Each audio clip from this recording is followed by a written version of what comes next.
और नमस्ते इंडिया में इस वक्त की बड़ी खबर अब जान लीजिए। बड़ी खबर देश की राजधानी दिल्ली से है, जहां दिल्ली में अब एक और महीने तक लगातार डीडीए का बुलडोजर चलता रहेगा। दिल्ली में अतिक्रमण पर अब लगातार कार्रवाई होती रहेगी और ये कार्रवाई अगले महीने तक चलेगी। आज महरौली समेत अन्य इलाकों में कार्रवाई हो सकती है। हालांकि विरोध के बीच में अतिक्रमण हटाने वाली जगहों की सुरक्षा बढ़ा दी गई है। इससे पहले भी दिल्ली में इस तरीके से बुलडोजर एक्शन हुआ था, लेकिन आज आपको बता दें कि महरौली में कार्रवाई जारी रहेगी। एक बार फिर इसके पहले आपने देखा था महरौली में अतिक्रमण हटाने गई टीम से कैसे वहां की जनता भिड़ती हुई नजर आई थी। स्थानीय लोगों ने इसका विरोध किया था।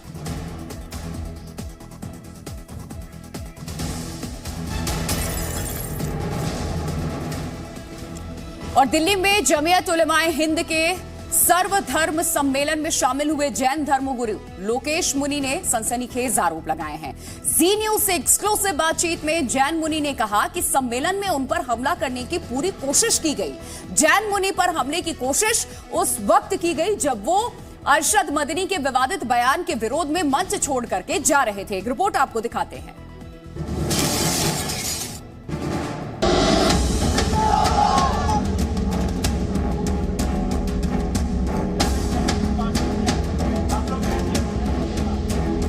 जोड़ने वाले मंच से भड़काने वाला प्रपंच। हमारा ये अकीदा है कि अल्लाह यानी ओम एक है, उसका कोई शरीक नहीं है। सद्भाव की बजाय सनातन का अपमान। सबसे पहले ला इलाहा इल्लल्लाह की आवाज हिंदुस्तान की धरती पर उतरी है।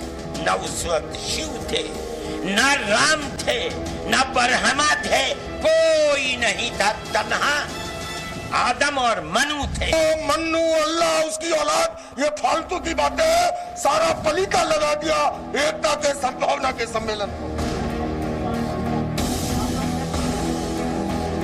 पहले धर्म पर प्रहार, फिर मुनि पर वार। जब मैं मंच से उतरता हूँ, जिस तरह से मेरे ऊपर हावी होने की, एक जिस तरह से उचक उचक करके आने की, ये तो मुझे राम ने कहूँ बचाया या मेरे जो सर्वधर्म के गुरु थे उन्होंने मुझे प्रोटेक्ट किया। सर्वधर्म की बात गिरेबा पर हाथ।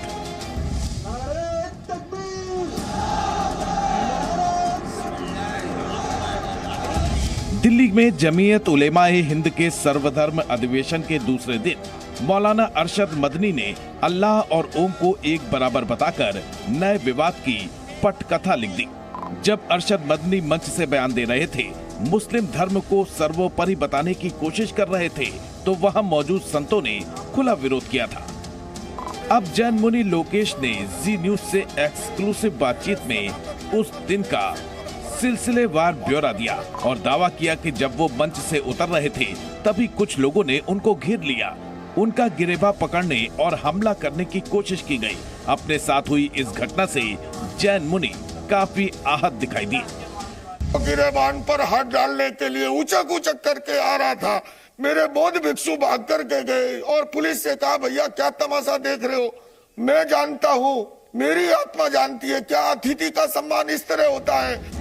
जैन मुनि ने सर्वधर्म अधिवेशन को ही दिखावा करार दिया। उन्होंने आरोप लगाया कि अधिवेशन के जरिए इस्लाम को सर्वश्रेष्ठ बताने की साजिश रची गई थी। पहले से स्क्रिप्ट लिखी हुई थी, यानी कि मदनी साहब का वक्तव्य हो जाए, ये अपनी कहानी गढ़े कि इस्लाम से सब उत्पन्न हुआ है और उस बाद में सारे धर्मों के गुरु हाथ खड़ा करके इनका समर्थन कर दे। इस बीच विवाद बढ़ने पर जमीयत के प्रमुख महमूद मदनी ने सफाई दी। उन्होंने कहा कि अगर किसी को ठेस पहुंची है तो वो माफी मांगने को तैयार है। हालांकि उनके चाचा और विवादित बयान देने वाले अरशद मदनी के तेवर अभी भी कमजोर नहीं पड़े हैं। मैंने बड़ा बुरा दिया इस स्टेटमेंट और दुनिया को तबाह कर दिया। आप उसी को क्या इसका मायने क्या निकाला है? कुछ नहीं माना है, आप जाइए। हमारा ये विश्वास है, अटूट विश्वास है कि हमारी किसी बात से या किसी और की किसी बात से किसी को कोई ठेस नहीं पहुंचनी चाहिए। अगर ठेस पहुंची है तो 100 मर्तबा हमें माफ़ी मांगनी चाहिए। हम माफ़ी मांगने के लिए हमेशा तैयार हैं। हालांकि महमूद मदनी के बयान के बाद भी संतों का गुस्सा शांत नहीं हुआ है। मौलाना मदनी का बयान सुनियोजित षड्यंत्रकारी रणनीति के तहत दिया गया एक बयान है। ये गजवा-ए हिंद का ए पार्ट है।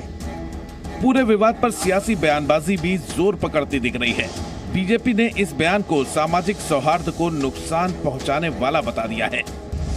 अब लोग सद्भाव का चोला पहन करके और सांप्रदायिकता का झोला ले करके कम्युनल कंफ्यूजन क्रिएट करने की कॉन्स्पिरेसी कर रहे हो तो उसका तो कोई जनता ही जवाब देगी। साफ है कि जोड़ने वाले मंच से भड़काने वाला बयान दिया गया। इसीलिए सभी धर्मों में सद्भाव बढ़ाने के मकसद से आयोजित किया गया सम्मेलन समाज के बीच खाई और चौड़ी करने का जरिया बनता दिख रहा है। ब्यूरो रिपोर्ट, जी मीडिया।